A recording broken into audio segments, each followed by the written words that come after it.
দুদিন ধরে যে এত বৃষ্টি হচ্ছে, বাইরে বেরোলে যে কি সমস্যার মুখে পড়তে হচ্ছে, চারিদিকে শুধু জল আর জল।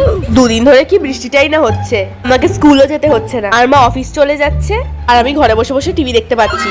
ও স্কুল যাচ্ছে না, খুবই মজা হচ্ছে না? আর এদিকে আমরা ভিজে ভিজে অফিস যাচ্ছি, তাতে খুব আনন্দ লাগছে না? আচ্ছা দাঁড়া। A few moments later. 11:30 বেজে যাচ্ছে, মা এখনো রেডি হচ্ছে না কেন? জিজ্ঞাসা করব?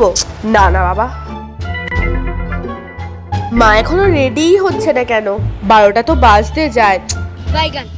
আমি এবার জিজ্ঞাসাটা করে নি। কখন থেকে তুই আমার দিকে এরকম করে দেখছিস? কিছু বলবি নাকি? না মা, বলছি তুমি আজকে অফিস যাবে না? না, আজকে আর অফিস যাব না, আজকে তোর সঙ্গে বাড়িতেই থাকবো। ভাবলাম টিভি দেখবো, আজকে টিভিই দেখা হবে না। আজকে বাড়িতে আমি একটু টিভি দেখবো, আর তুই সব ঘরের কাজ করবি, ঠিক আছে না?